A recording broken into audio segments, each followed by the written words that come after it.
Bom dia a todos, estamos iniciando as sessões da segunda turma, quarta Câmara, da primeira sessão de julgamento do Conselho Administrativo de Recursos Fiscais, o CARF, nesta quinta-feira, dia 13 de agosto. Sou o Paulo Matheus Ciccone, presidente da turma, e convido para os cumprimentos iniciais os meus colegas de bancada, conselheiro Marco Rogério Borges. Bom dia, Marco.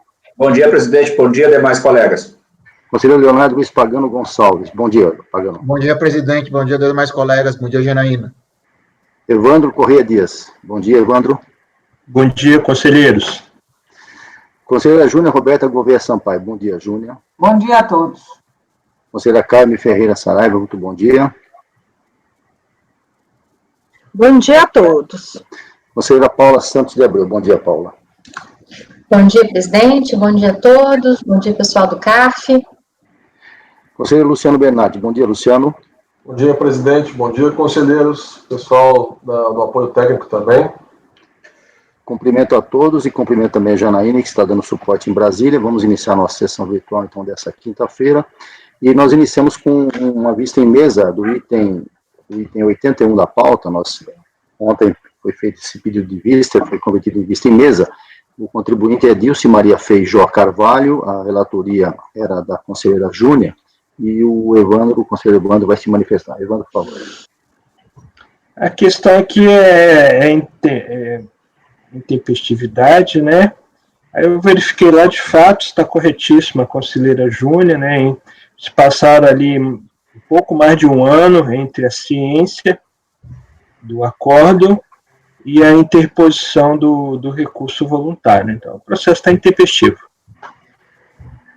Bom, se está intempestivo, então, por unanimidade de votos, não conhecedor do recurso, justamente pela intempestividade. Julgamento encerrado, o item 81. Inicio agora com o item 82 da pauta, que é justamente do dia de hoje, né? A relatoria é minha, processo item 82, a recorrente é João Daniel Quagliato, e eu já disponibilizei, já está aí na minha base. Peço os colegas que abram o voto. Deixa eu entrar aqui na minha pasta aqui também. Conseguiram acessar ou não? Sim. Já conseguiram, né? Deixa eu ver a minha aqui, que eu estou com dificuldade. Só um momento, por favor.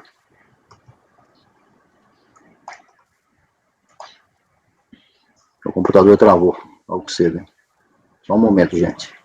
O meu acontece isso direto também, presidente. Agora acho que entrou. Vamos lá. Qual que é? Desculpa, presidente, qual que é o processo? O item 82 é João Daniel Quagliato.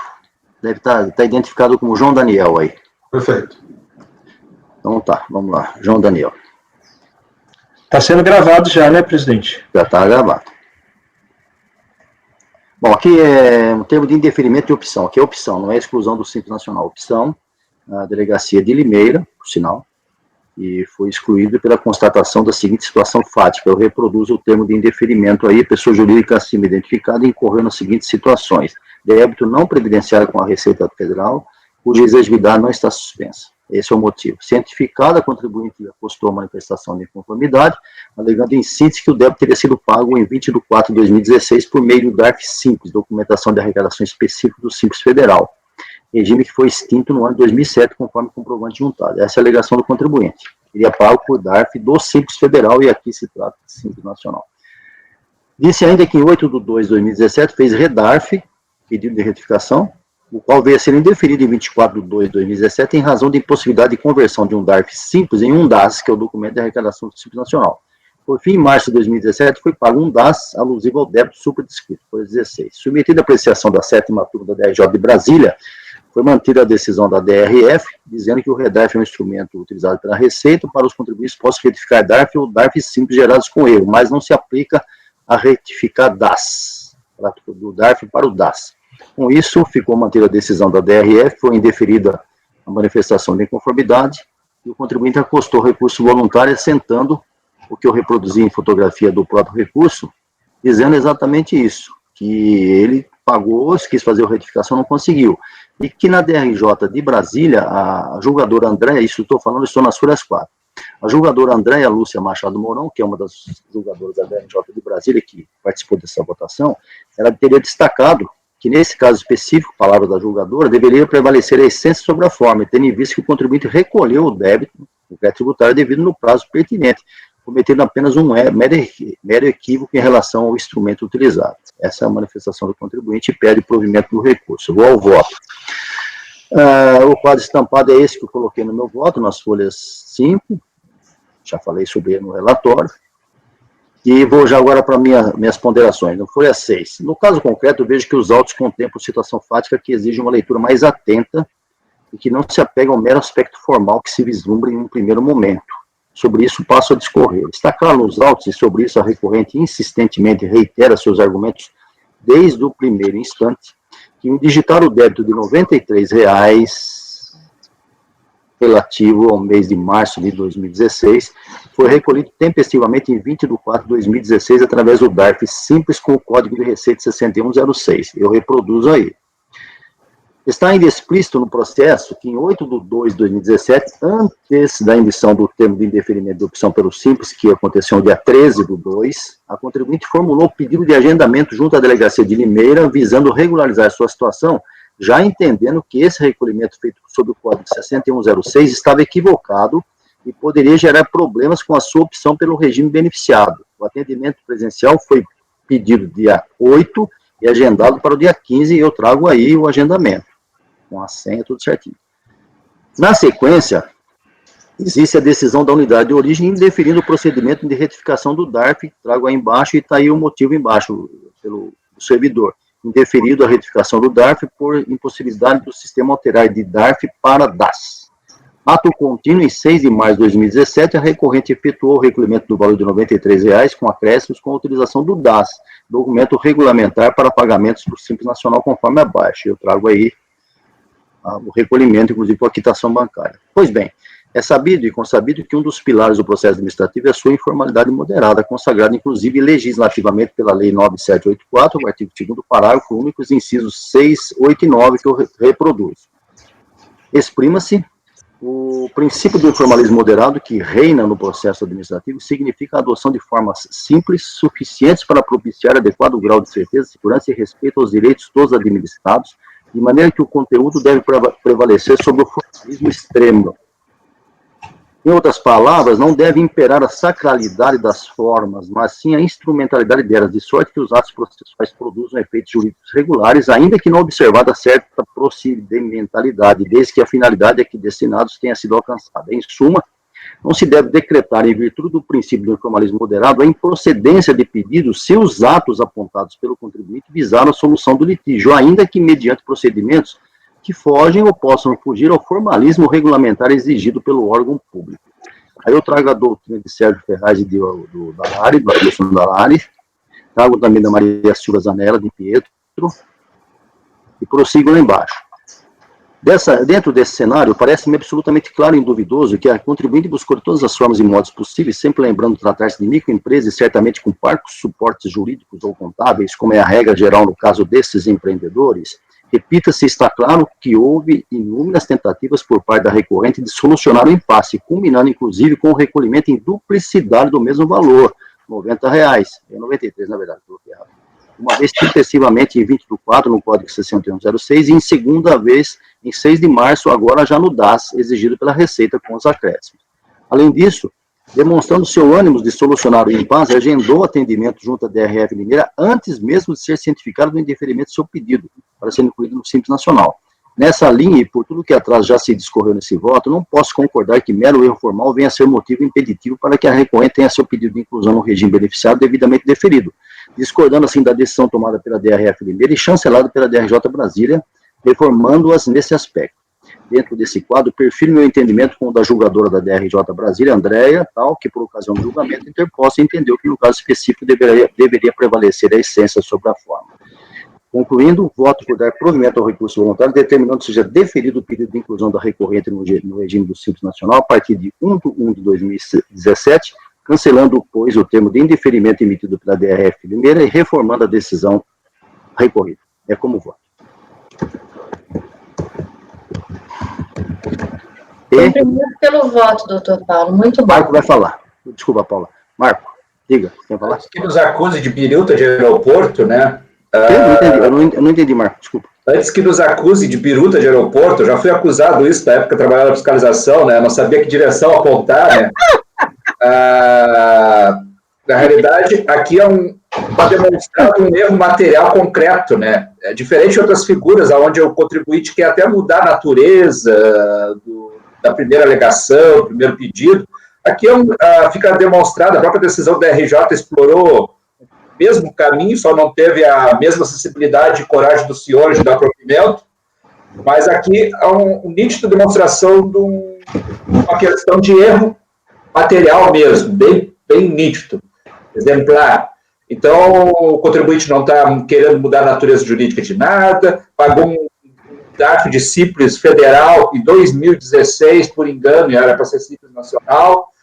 Então, só para eu já demonstrando a minha intenção de voto, vou lhe acompanhar, né, justamente para esclarecer bem isso, que horas nós somos muito rígidos, até um pouco no formalismo, mas os pleitos do contribuinte exorbitam uma demonstração de erro, e aqui, nesse caso, isso está bem demonstrado. Evandro, queria falar? Sim. Primeiro, eu gostaria de ser solidário com o Marco, que eu também já fui chamado de biru de aeroporto. Acho que era um termo que havia entre alguns julgadores da DRJ. É bom saber, viu? É bom saber que vocês têm esses termos agora. Chamarei cada um de você de 1 e 2. Não, isso era utilizado pela DRJ, né? Se bobear o mesmo. Se bobear o mesmo julgador, né? Mas aí, esse caso aqui, o erro está demonstrado, gente. Está claro o erro aqui. Né? O contribuinte não tenta mudar crédito, não tenta mudar a forma aqui da compensação. Então, aqui está demonstrado o ânimo dele de resolver. Ele foi lá, recolheu com o código errado, e o código está errado, porque ele já era optante do Simples Nacional, e sendo que ele tinha saído do Simples Federal, 6106 é o código do Simples Federal, um erro bastante comum, e o contribuinte mostra que tentou agendar para resolver aquela questão, e depois ainda recolhe em duplicidade.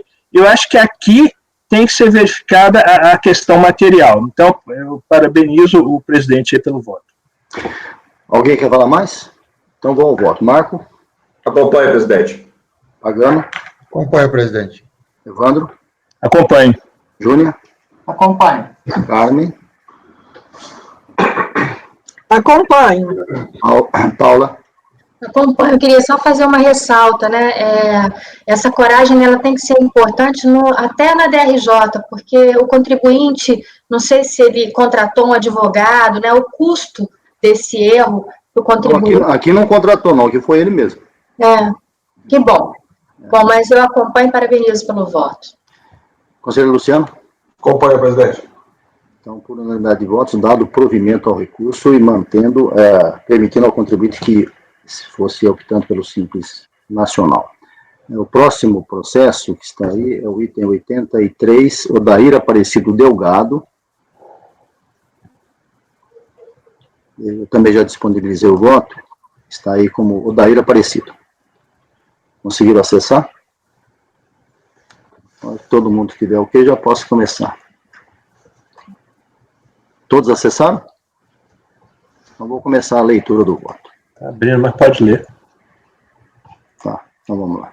Odair Aparecido. Recurso voluntário de reposto contra a decisão da DRJ Fortaleza, que ratificou a mesma situação, termo de indeferimento pela DRF de Limeira, onde eu trabalhei muito tempo, muitos anos, ficou impedido de optar pelo Simples Nacional pela constatação da seguinte situação fática. A pessoa jurídica tem se débito não previdenciário com a Receita Federal. Mesma situação. Cientificada e resignada, a contribuinte acostou MI, onde simplesmente transcreveu o disposto no artigo 9 da Lei Complementar 147, para em seguida afirmar que nada impede a opção pelo Simples. Como principal elemento de prova, apresentou cópia dos comprovantes de recolhimento. Submetida à apreciação da terceira turma da RJ Fortaleza, foi votada a decisão negando o provimento e ratificando o termo de deferimento, conforme razões de decidir que eu trago abaixo. Diz o voto do condutor, no finalzinho, ademais, consulta interna do controle interno da PGFN confirmou que as duas inscrições constantes do termo de deferimento permanecem ativas sem qualquer regularização. e demonstrando que a pessoa jurídica não regularizou no prazo legal até 6/2/2015 as pendências que foram apontadas. Então, a DRJ manteve a decisão da DRF Limeira e impediu que o contribuinte acessasse o Simples Nacional. Eu trago agora já no voto. O contribuinte já insistiu no seu recurso voluntário, nas folhas 5, eu reproduzi aí o recurso voluntário do contribuinte. É meramente isso aí que vocês estão lendo. Conforme se nota no acordo da terceira turma de julgamento, não foi observada a legislação apresentada pelo que reitera. Aí traz o artigo 9º e completa lá, não havendo, portanto, razão para indeferimento ao CIMEI. Data vênia, nada impede a opção da requerente e pede que seja feita alta justiça. É o que está aí no recurso. Agora, palavras minhas. Note-se, em momento algum, a recorrente contestou ou rebateu as informações constantes nos autos de que seria devedora dos valores imputados pela autoridade tributária de Limeira e reproduzidos no termo de deferimento. Mas ainda, conforme bem apontado pela decisão recorrida, pesa contra o contribuinte o fato de existirem numerosas pendências com a Receita e com a PGFN. Inclusive, na mesma questão, conforme voto condutor da decisão em primeiro grau, aqui adotado, consulta interna no sistema da PGFN mostra que tem 12 inscrições ativas e eu trago amostralmente uma delas. Todas elas estão nos autos. Tá? Desse modo, não se desincumbir da contribuinte de afastar as acusações de débitos de sua responsabilidade sem exigidade suspensa e retocar a decisão de Limeira e impedir o seu acesso ao sistema beneficiário do Simples, de acordo com o 17.5 da Lei Complementar 123, de modo que nega o provimento ao recurso voluntário e mantenho o impedimento feito pela DRF Limeira. É o meu voto. Alguém quer falar? Alguém quer se manifestar? Ou vamos aos votos? Marco. Questão de substituição, situação fática caracterizada, acompanho integralmente. Pagano. Acompanho, presidente. Evandro. Acompanho. Júnior. Acompanho. Carmen. Acompanho. Conselheira Paula. Acompanho. Luciano. Com o relator, presidente, acompanho. Então, por unanimidade de votos, negado o provimento. Próximo item da minha relatoria ainda, item 84, União Educacional. Também já está disponibilizado aí para vocês. Está identificado como Acórdão União Educacional. Já abriu o voto, vocês já devem ter aberto também. Aqui é um recurso, foi julgado pela DRJ Juiz de Fora, que ratificou o entendimento da DRF Nova Iguaçu do Rio de Janeiro, expresso no ato declaratório executivo, excluindo o contribuinte aqui a exclusão, pelos motivos da existência de débitos, e eu trago aí o ato declaratório na fotografia integral dele. Cientificada e resignada, a contribuinte acostou a MI, alegando que os débitos que levaram o ato excludente foram pagos, porém de forma divergente da que deveria ter sido, ou seja, pela utilização da guia DAS, ponto e vírgula. Porém, por um lapso do bancário, estou lendo porque isso é importante, por um lapso do bancário responsável por alocar de forma correta os devidos pagamentos, foram alocados como se fossem DARF e não DAS, razão pela qual deve ser feita a alocação dos pagamentos nas características próprias do DAS e cancelada a cobrança. Para sustentar suas afirmações, juntou cópias autênticas dos recolhimentos efetuados das competências 8/2012, 12/2012, 1/2014 e 5/2014, as folhas estão aí. Antes de enviar os autos à DRJ, a unidade de origem fez pesquisa no CIVEX, constatando que após o prazo regulamentar para a regularização da situação fiscal, a posição era a seguinte, que eu traduzo embaixo com a fotografia do CIVEX. Então, prestem bem atenção. Tem débitos na PFN, com a inscrição que está aí, a CDA, né, de 6.799, e tem um período de apuração 1/2014. Então, aqueles períodos que estavam citados antes aqui, na linha acima do voto, ficaram resumidos a essa situação agora. Depois do prazo, o contribuinte fez alguns ajustes e chegou nessa situação final. Submetida à apreciação da segunda turma da RJ Juiz de Fora, foi prolatada a decisão negando o provimento e ratificando a decisão lá da DRJ, da DRF de Nova Iguaçu. E por entender o voto condutor, eu vou ler porque é importante para deslinde do caso, da consulta dos dois débitos que estão em cima aí, geradores após o prazo para a regularização da tela de florestais, tem-se que, relativamente ao do Simples Nacional, a legislação de regência da matéria não alberga o entendimento passivo, vez que a resolução do Conselho Gestor, número 94, que dispôs sobre o Simples Nacional e seus artigos 37 e 37A, impõe que o cálculo do valor devido nessa sistemática, aspas, deverá ser efetuado por meio do PGDASD disponível no portal do Simples Nacional na internet. Continua o voto condutor da DRJ. A circunstância acima é bastante para manter a exclusão de ofício operada, ainda que não tenha nos autos informações, tanto por parte da contribuinte quanto do fisco, sobre o trâmite sobre o possível processo administrativo de cobrança na PGFN, sobre o outro débito de natureza não previdenciária ali inscrito sobre o número tal como consta na consulta de débitos. Então, resumindo, a DRJ entendeu o seguinte: até o débito lá do Simples, aquele que sobrou, que remanesceu do mês 1 de 2014, foi feito o recolhimento indevido, não foi pelo DAS, não posso aceitar. E quanto ao débito da PGFN, não tem informação nenhuma nos autos, nem da própria autoridade, nem do contribuinte, dizendo que isso aí não existia. Então, a DRJ entendeu que não poderia dar provimento à manifestação de inconformidade. Discordando da decisão, a contribuinte apostou recurso voluntário com folhas e documentos, no qual reiterou fortemente que os débitos que levaram à sua exclusão do regime beneficiário do Simples estavam todos recolhidos. Literalmente, aí eu trago a informação do contribuinte, que é importante. Ocorre que os tributos controvertidos das competências de 8 e 12 de 2012 e 1 e 5 de 2014, cópia dos pagamentos anexos, foram gerados no competente programa do PGDAS, observado o mandamento normativo. Todavia, pelo lapso do bancário, ele volta a insistir nisso, e conforme anteriormente informado, esses pagamentos não foram alocados devidamente nos sistemas da Receita Federal. Já com relação à inscrição da PGFN CDA número tal, da mesma forma deve ser extinta por pagamento, tendo em vista que sua origem também se deu pelo erro do bancário no ato do pagamento, conforme cópia em anexo. Esse é o relatório.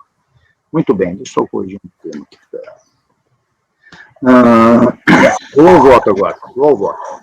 A ação de exclusão por débitos, e para comprovar o alegado, o contribuinte juntou cópias autênticas das guias de recolhimento relativamente às competências 8 e 12 de 2012 e 1 e 5 de 2014, folhas estão aí.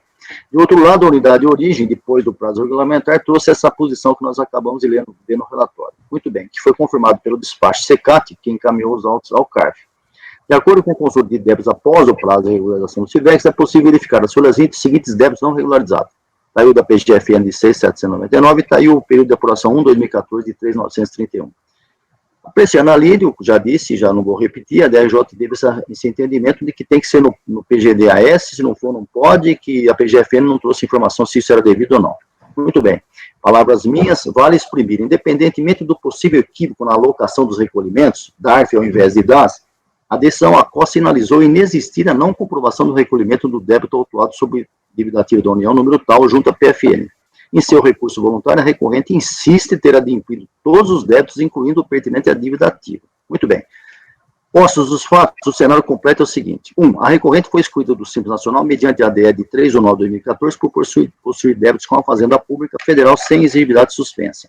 Cientificado em 22 de 9 de 2014, interpôs manifestação de inconformidade, afirmando que os débitos estavam recolhidos, mas que o banco recebedor enganou-se em alocar os valores como se fosse provenientes de pagamentos com DARF quando eram por DAS. Para comprovar, o alegado juntou cópias dos DARFs. 3. No interregno temporal entre a protocolização da manifestação de inconformidade e seu encaminhamento à DRJ Juiz de Fora, a DRF Nova Iguaçu fez novas pesquisas no CIVEX e dos débitos inicialmente arrolados apontou estarem abertos sem exigibilidade suspensa os seguintes, que nós já falamos antes. 4.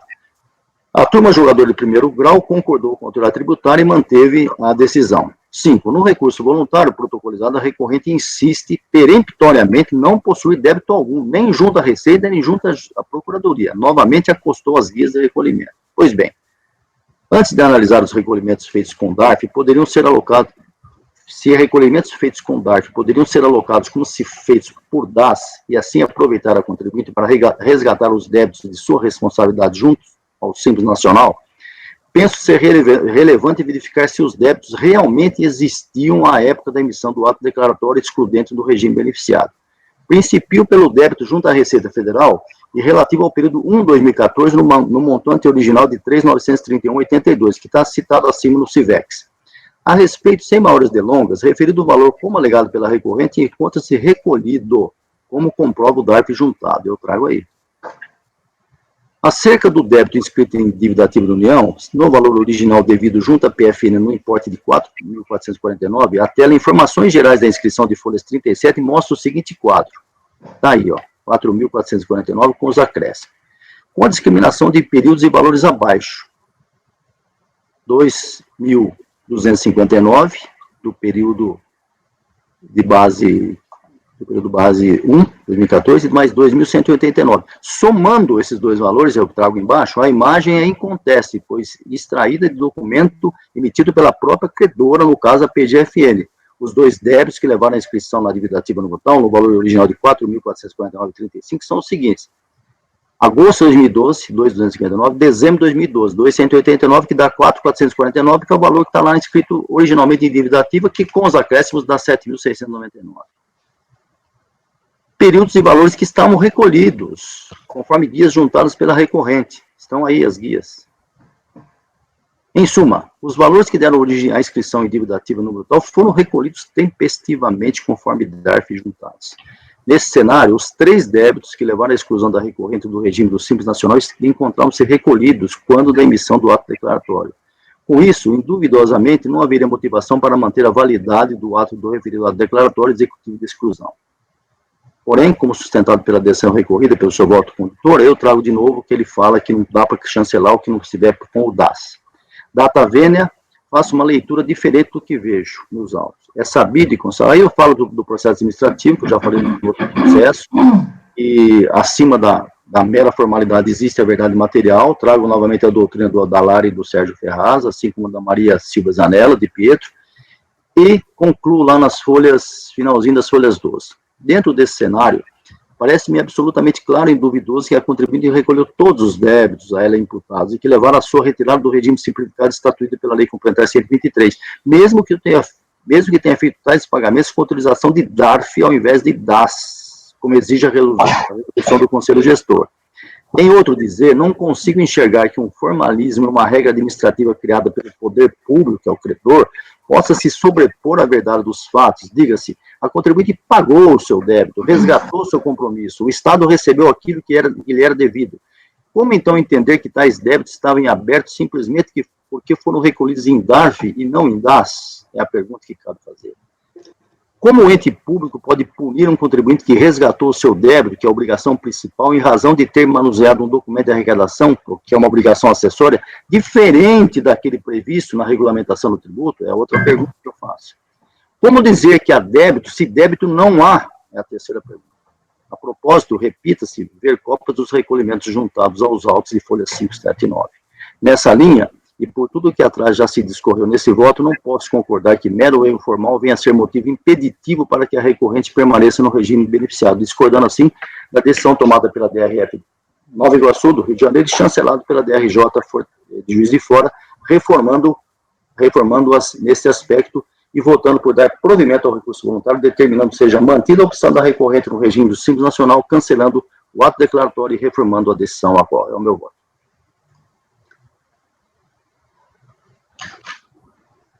Estou ouvindo. Ninguém vai falar? Então, vou escolher os votos. Marco. Eu ia falar quando votasse, né? Aqui no outro caso que nós comentamos, né?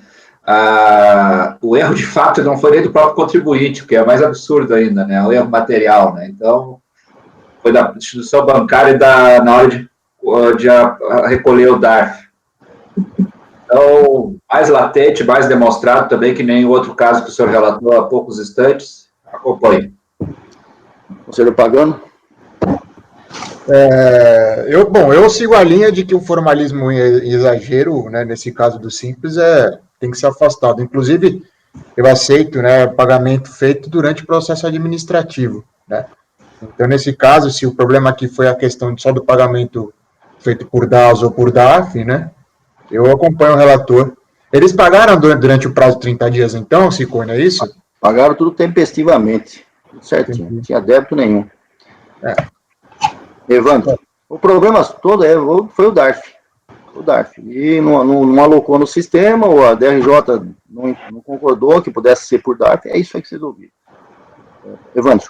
Eu entendo que a questão do prazo de 30 dias ele tem que ser observado, é um prazo legal, mas aqui é um erro material, e nesse caso aqui há indícios que nem foram, como o erro material não foi nem cometido pela recorrente, mas um motivo para se reformar o acordo de piso. Perfeito. Então, eu vou acompanhar o relator. Obrigado, Evandro. Júnior? Júnior, saiu. A Júnior caiu. Caiu a Júnior. Carmen? Acompanho. Paula? Acompanho e ainda reforço o meu sentimento de que pena que isso teve que chegar no CARF, um erro material tão latente, de ter sido resolvido nas instâncias inferiores. Eu acompanho o relator e parabenizo pelo voto. Obrigado. A Júlia vai falar que ela voltou. Eu só queria dizer mais o seguinte, isso aqui, inclusive, pode ter gerado, acho que é 2017, né? Um problema terrível para o contribuinte nesse intervalo do tempo todo, né? Esse é um problema. Júnior, você tinha caído, mas pode votar. Não, é o que eu, enfim, até comentar aqui, obviamente, acompanhando e parabenizo pelo voto, mas o que eu fico pensando me sensibiliza mesmo, ver esse tipo de coisa, sabe?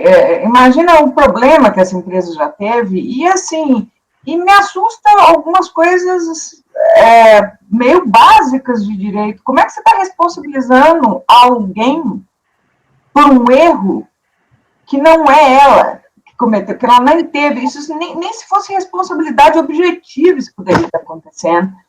Bom, enfim, era só isso. Realmente, com perdão da palavra, lamentável, né? Mas ainda bem que nós corrigimos isso aqui.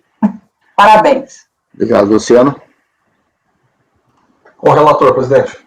É só uma colocação final, não é pelo ter sido a minha relatoria, já de outros casos de outros conselheiros na mesma linha, também concordo plenamente. São duas colocações. Primeiro, a simplicidade desses contribuintes. Esse contribuinte conseguiu, com poucas palavras, escrever que eu pudesse entender, e eu fui procurar de onde apareciam esses números, porque eu tive que procurar para chegar nesse 4.449, porque o valor que está lá na dívida ativa é outro, né? Então é questão de pesquisa, mas como ele, no recurso voluntário, mesmo com simples palavras, ele me alertou dessa possibilidade, eu fui ver. Esse é o primeiro ponto. O segundo que me causa preocupação é exatamente esse. Ainda bem que existe o colegiado para resolver isso, porque caso contrário, a situação seria irreversível. Então, julgamento encerrado, dado o provimento para manter o contribuinte simples nacional. E passo agora ao próximo item da pauta, da relatoria da conselheira Júnior, item 85, link data. Conselheira, por favor, disponibilize seu voto, faça um breve comentário e já pode trabalhar em cima dele. Você está faltando microfone, Júnior. Pronto. Agora Já está na base, presidente, desde ontem, na verdade. Ok.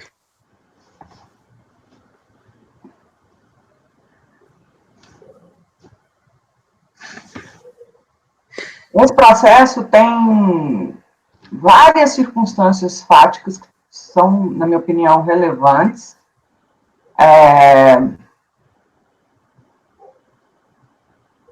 Eu acho, vamos tentar ir no voto, presidente, mas é possível que talvez vocês queiram voltar para ver a análise. Eu acho que eu vou reproduzir à medida que o voto for, que eu vou fazer no voto, mas eu fiz um detalhamento bem grande aí também no próprio voto. Então, podemos ir direto para ele. Está nas folhas 6. Recurso preenche os pressupostos legais de admissibilidade, motivo pelo qual dele conheço. Representação que deu origem ao processo de exclusão. Antes de analisar o despacho decisório e a decisão recorrida, é importante ressaltar que a exclusão que deu origem ao presente processo decorreu da representação da Delegacia da Receita Federal do Brasil de Santo Ângelo, Rio Grande do Sul, número 26, de 2012, cujos objetivos eram os seguintes, aspas, da análise dos documentos mencionados nos itens precedentes, vez que a primeira questão é saber se a atividade de prestação de serviço de manutenção predial enquadra-se como manutenção geral, prevista no inciso 9 do parágrafo 5º-B do artigo 17 da Lei Complementar 123, tributável na forma do anexo 3 da mesma lei, ou como construção de imóveis e obras de engenharia, previstas no inciso 1 do parágrafo 5º-C do artigo 17 da Lei Complementar 123, tributável na forma do anexo 4. Então, a representação era para saber em qual anexo deveria se encaixar. Outra questão pendente refere-se à possibilidade de empresas que realizam cessão ou alocação de mão de obra optem pelo recolhimento de impostos e contribuições na forma do Simples Nacional. No intuito de solucionar essa dúvida, pesquisou-se, com auxílio de colegas de outra seção dessa delegacia, nos sistemas internos da RFB, atos normativos ou decisões administrativas que tratassem desse assunto.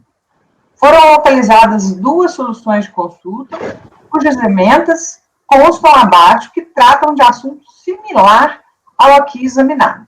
Tá? Solução de consulta número 9, Simples Nacional, exercício de atividades permitidas e vedadas. Não poderão optar pelo Simples Nacional as pessoas jurídicas que, embora exerçam atividades permitidas, também exerçam pelo menos uma atividade vedada independente da relevância.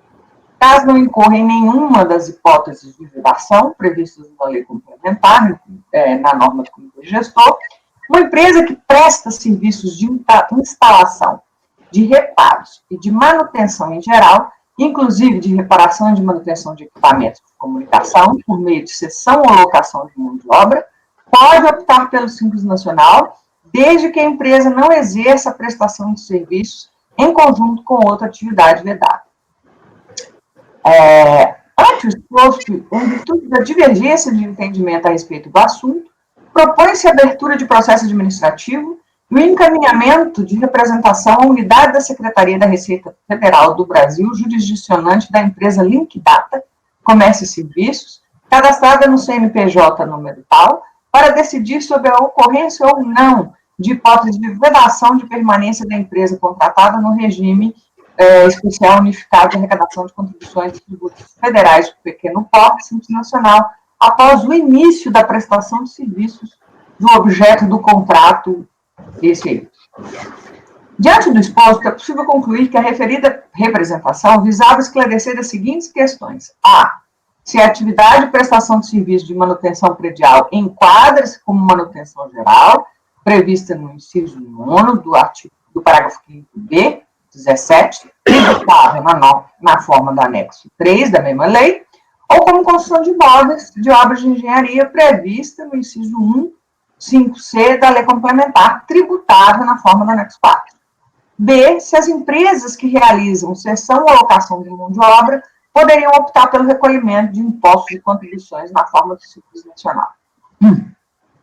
Como se verifica pelo trecho acima transcrito, a referida representação reconheceu que o serviço de manutenção predial não impedia a adesão ao Simples, havendo dúvida, no entanto, se o referido serviço estaria no anexo 3 ou 4. A dúvida que eventualmente geraria a exclusão do contribuinte decorreria da possibilidade de ou não de tais serviços serem prestados mediante cessão de mão de obra. Despacho decisório.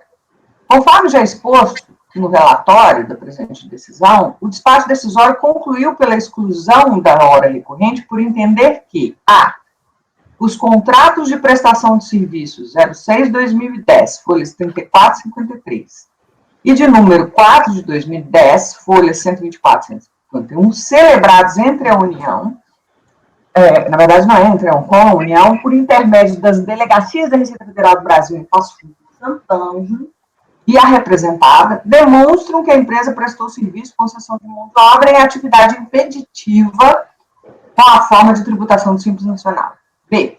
Em pesquisas feitas em GFIP de períodos anteriores, os mencionados contratos, constatou-se que a empresa já vinha prestando serviços de concessão de mão de obra em atividades impeditivas ao ingresso e permanência no regime de tributação, tais como 4 empregados exercendo atividade de escriturários em geral, agentes, assistentes auxiliares e administrativos, 1 empregado exercendo atividade de gerente administrativo e financeiro e 1 empregado exercendo atividade de supervisor administrativo.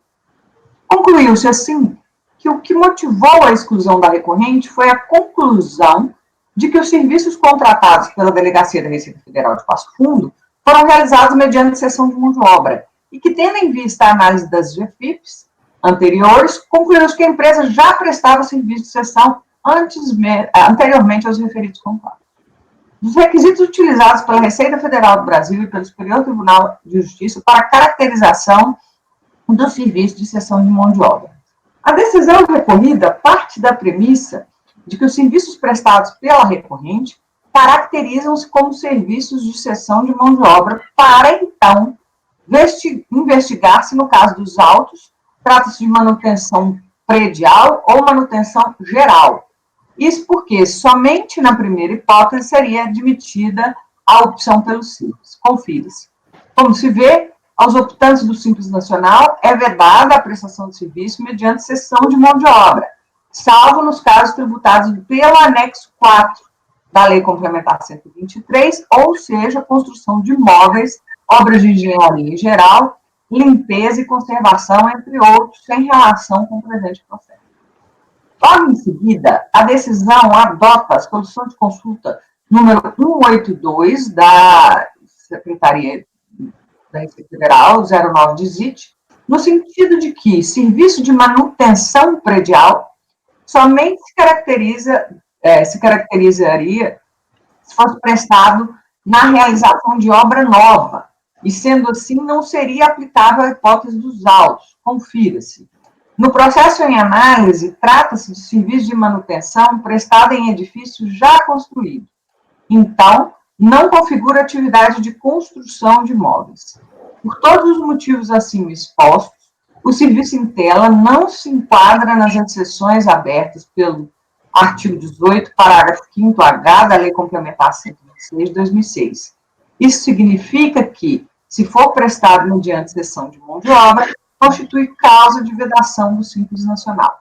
À vista do exposto, corroboramos o entendimento de que é vedada a opção pelo Simples Nacional a empresa que, mediante cessão de mão de obra de eletricista, bombeiro hidráulico e ajudante, presta serviços de operação, supervisão, assessoramento técnico, manutenção preventiva e corretiva das instalações físicas de um edifício. Entendemos, no entanto, que, conforme demonstraremos a seguir, não ficou devidamente comprovado que os serviços prestados se identificam ao conceito jurídico de cessão de mão de obra. A Receita Federal do Brasil identificou quais seriam os pressupostos essenciais à caracterização do serviço de cessão de mão de obra na solução de consulta número 312 da COSIT nos seguintes termos, aspas. Por essa razão, é fundamental compreender o conceito de cessão de mão de obra para a aplicação correta da legislação que dispõe sobre a referida retenção. Pois bem, a Instrução Normativa RFB 971 de 2009, ao definir cessão de mão de obra, praticamente adota o mesmo texto do parágrafo 1º do artigo 219 do Regulamento da Previdência Social de 99. Entretanto, conceitua as expressões dependência de terceiros, serviços contínuos e colocação à disposição da seguinte maneira. Aí ela transcreve a norma da Previdência. E aí coloca lá, por colocação à disposição da empresa, entende-se cessão do trabalhador em caráter não eventual, respeitados os limites do contrato. Depreende-se do artigo 115 que estará configurada a cessão de mão de obra se reunidas concomitantemente as seguintes condições, todas conceituadas no parágrafo 1º, 2º e 3º acima transcritos. A.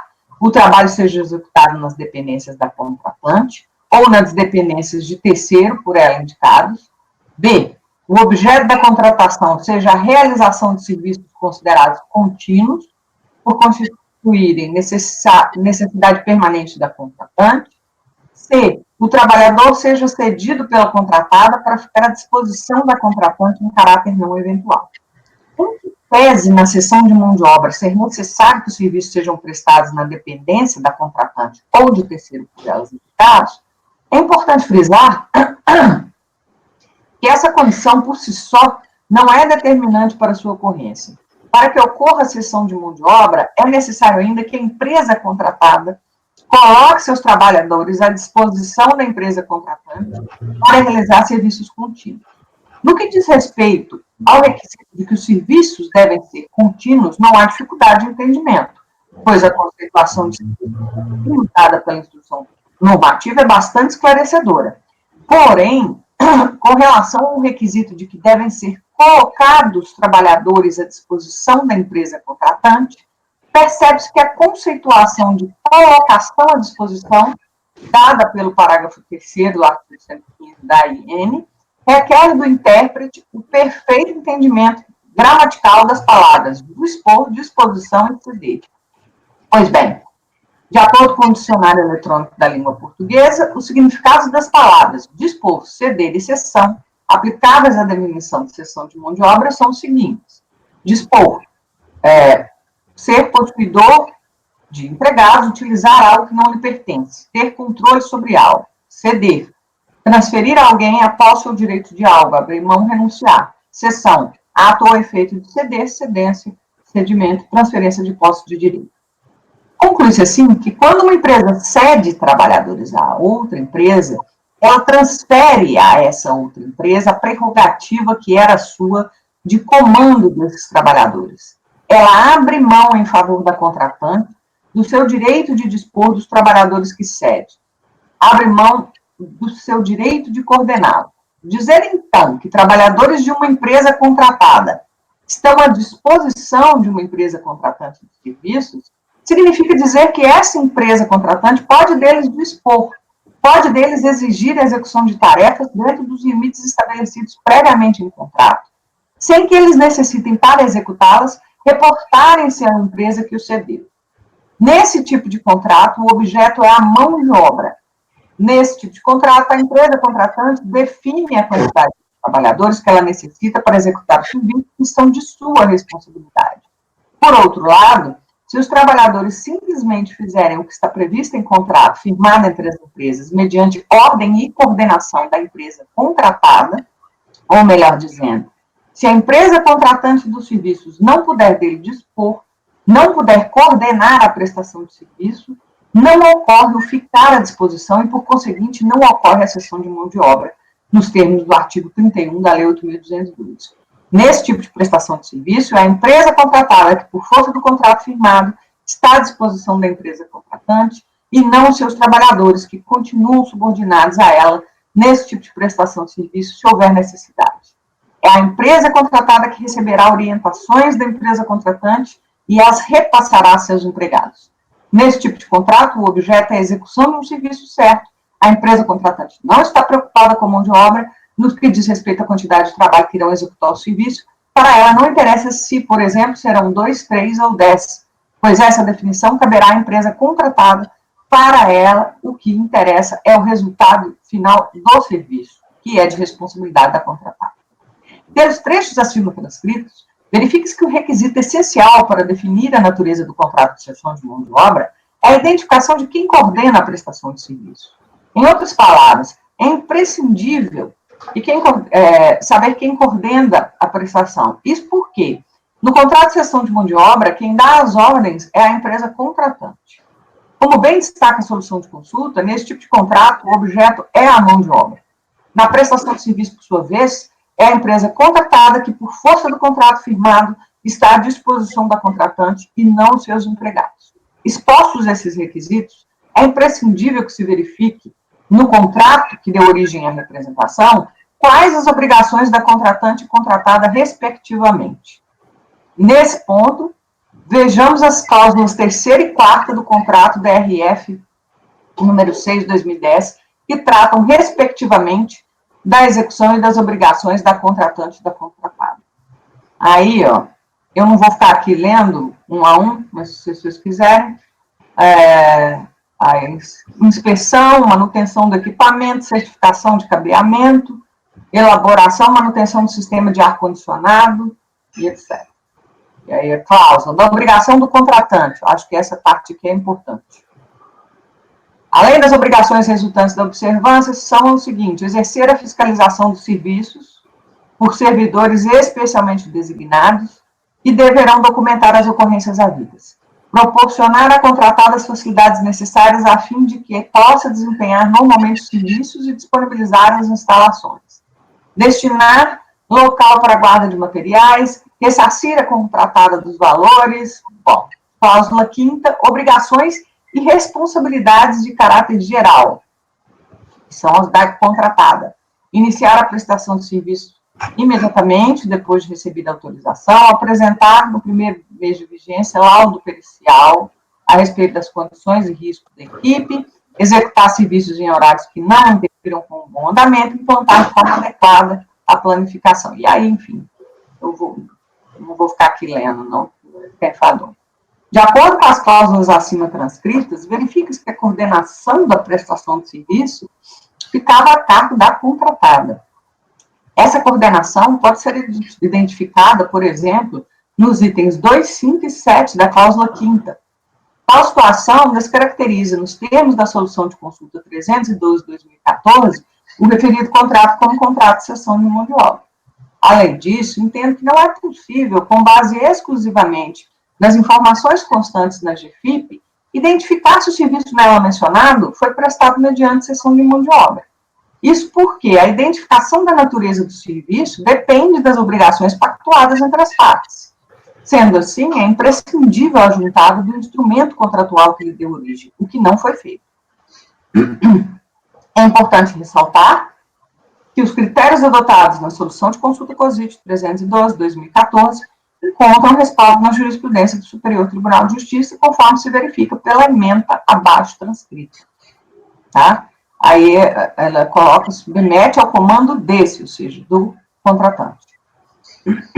Para efeitos do artigo 31, considera cessão de mão de obra, colocação de empregados à disposição do contratante para execução de serviço. Não há cessão de mão de obra, o município na atividade de limpeza e coleta de lixo em via pública, realizada pela própria empresa contratada, que inclusive fornece os equipamentos para tanto necessários.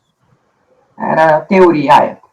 Por fim, a jurisprudência desse conselho também tem adotado o referido critério de distinção, conforme se verifica pelas emendas abaixo transcritas. Tá?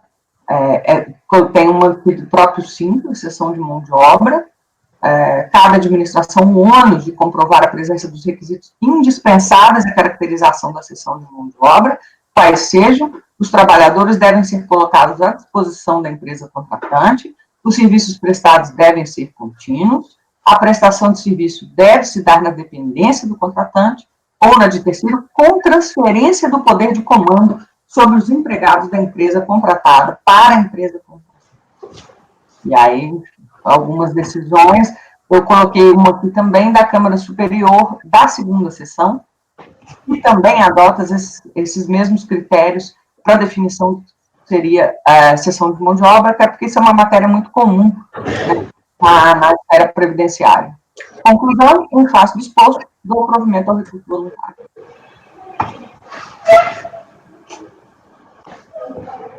Bom, a posição da relatora, um voto bastante profundo, né, bastante análise. Eu deixo os debates abertos. Quem que quer se manifestar primeiro? Marco quer falar? Alguém quer falar? Alguém se manifestou aí? Estou vendo aqui, presidente, só um segundinho, por gentileza. Alguém mais quer falar enquanto isso? Na verdade, o que só esclarecer, a discussão toda começou partindo do pressuposto de que você iria identificar do pressuposto de que é exceção, que esses serviços são prestados mediante cessão de mão de obra, e que aí você teria que ver qual é o tipo de serviço. Se ele é aquela exceção que a lei complementar admite, que é uma do anexo 4, se não me engano, ou se é um outro tipo de... Mas o que está em comum em todas as decisões é que elas partem do pressuposto de que efetivamente isso foi prestado mediante cessão de mão de obra. E é aí que eu estou discordando. Tá? Em momento algum, elas analisam isso, até porque elas partem do princípio de que é cessão de mão de obra. Eu confesso que me deu assim, bastante trabalho esse voto, porque eu fui analisar o contrato, porque o que você verifica, inclusive pela solução de consulta, é que isso não é uma coisa de bate-pronto. Você tem que analisar quem exerce efetivamente o poder de comando. Se é a empresa contratada, ou se é aquela... Ou seja, o fato dela disponibilizar empregados para prestar serviço, isso por si só não é suficiente. Mas nesse caso aqui, tu acha que o comando, o comando tem que ser do contratado ou do contratante? do contratante. No caso da cessão de mão de obra, quem vai definir o que eu vou fazer, tá?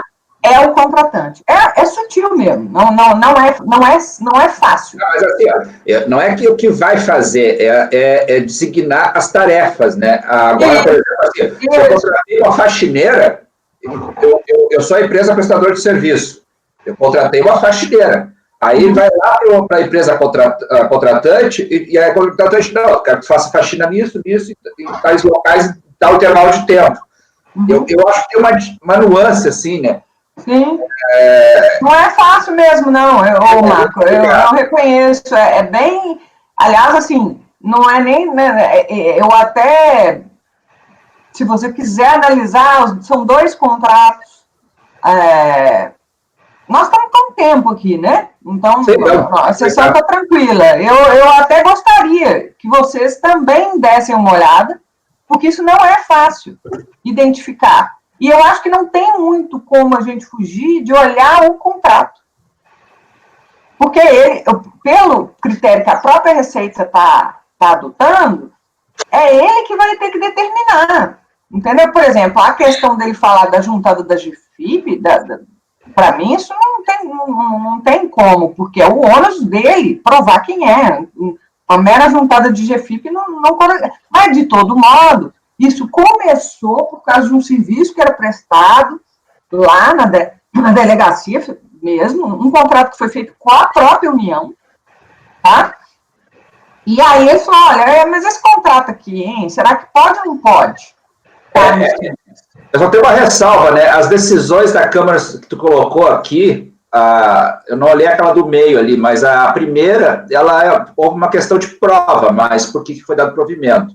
E a da Câmara Superior, lá na segunda sessão, a discussão é de contribuição previdenciária a ser pagada.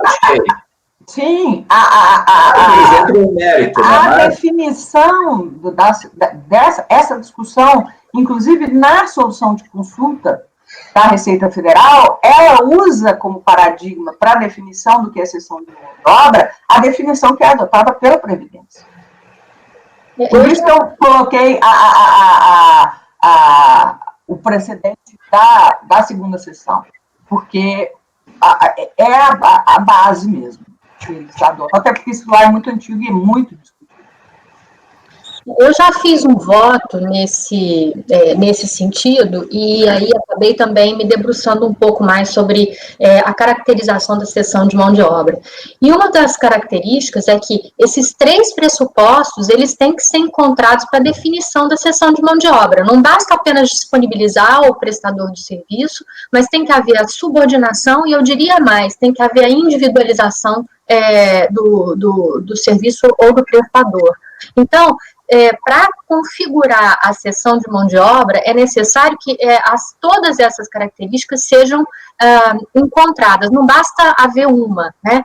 E na análise que a Júnia fez, enquanto ela estava proferindo o voto, eu fui analisar o contrato, e de fato, você não encontra a determinação da subordinação aí. E se a gente for pensar, né, no próprio serviço, imaginem vocês contratarem, vocês são síndicos de um prédio, contratarem uma empresa para poder fazer uma reforma da fachada.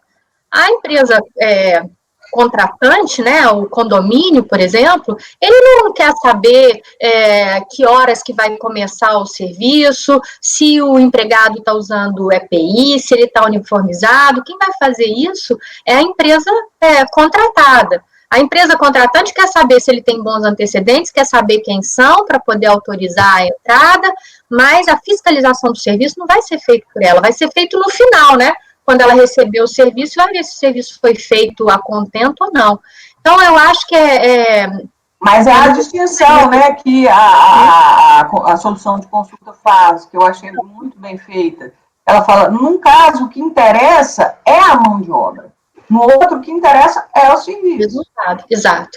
Eu acho que eu também cumprimento pelo voto que foi bem profundo na doutrina, e eu acho que ficou bem claro para mim, quando eu avaliei aqui as cláusulas contratuais, inclusive a pontuação que a Júnia fez, né, das cláusulas 3, 5 e 7, que define muito bem que nas características que são exigidas para a definição da mão de obra, elas não foram encontradas.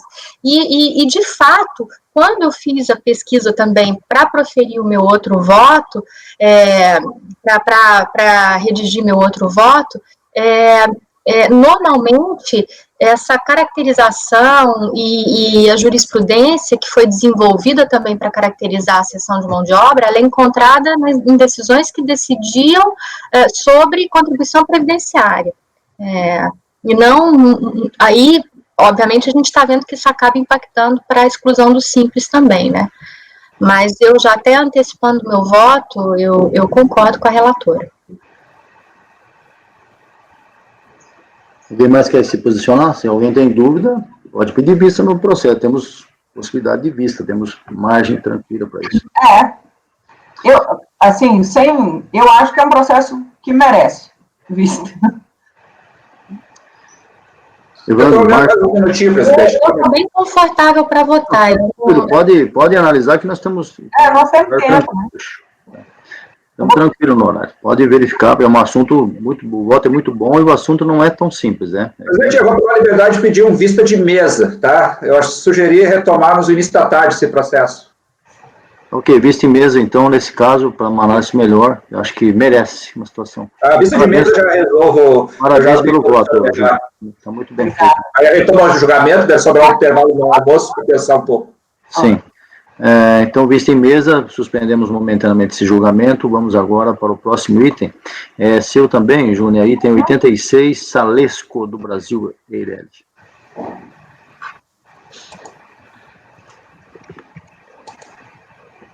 Isso eu acho que é bem tranquilo. Podemos ir para o voto. Folhas 4.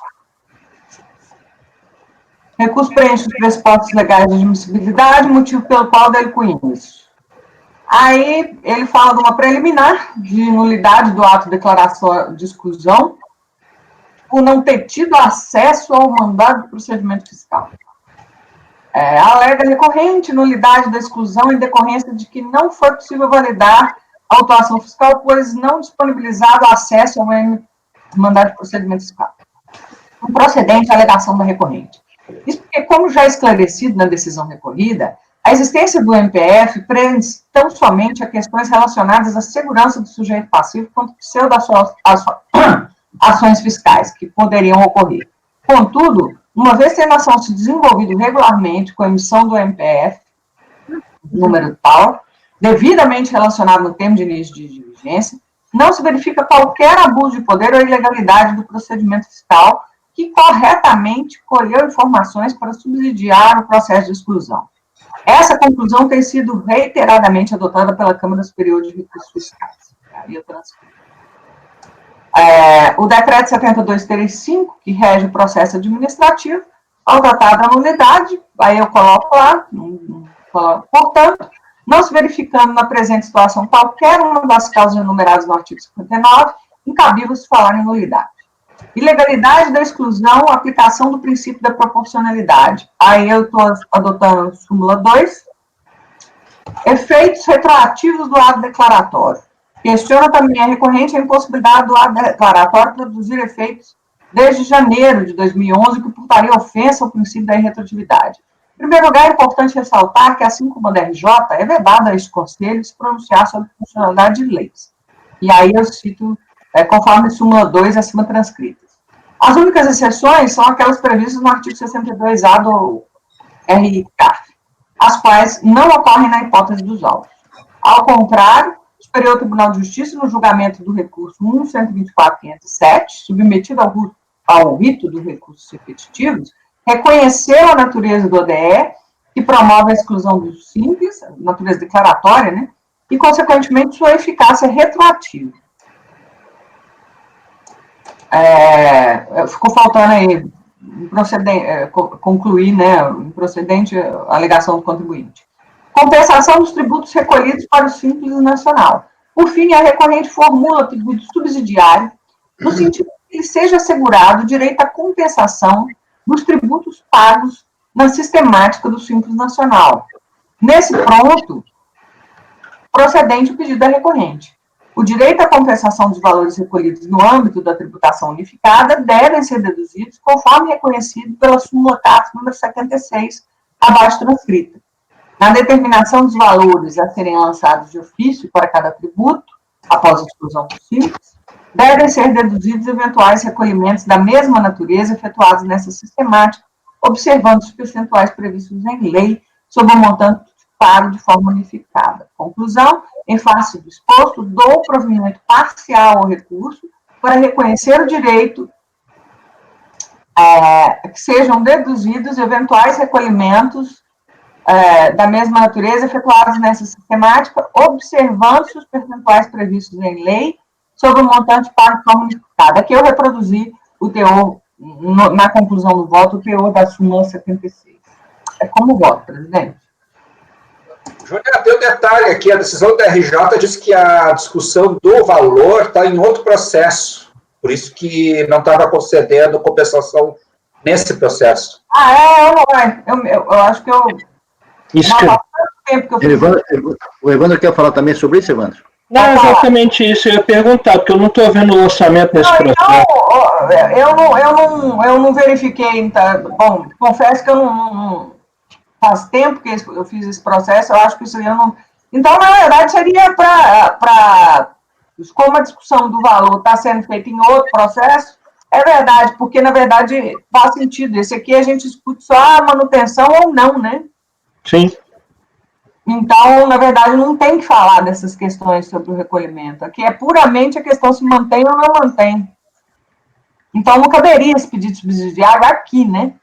Uhum. Então, sua proposta é dar provimento parcial para quê, Júnior? Não, eu não vou. Aí, nesse caso, é porque essa parte, o que o Marco está apontando muito bem, é que essa parte do valor que ele eventualmente recolheu, que isso está sendo discutido em outro processo. Então, esse pedido subsidiário não caberia aqui. Sim. Só isso, né, Marco? Ou não? Exatamente. Então, aí, nesse caso, presidente, eu estou mudando porque realmente esse pedido não cabe aqui. Então, seria para negar provimento. Negar provimento. Bom, então tá. Já, isso que eu não estava entendendo exatamente isso. Então, acho que a gente pode votar. Alguém mais quer se manifestar? Marco. Acompanho. Proposta, então, da relatora, confirmada, negar provimento. Marco acompanha, Pagano. Também. Evandro. Acompanho. Conselheira Carmen. Acompanho. Conselheira Paula. Acompanho. Conselheiro Luciano Bernardes. Acompanho, presidente.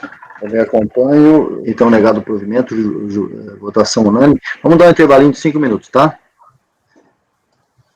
Janaína.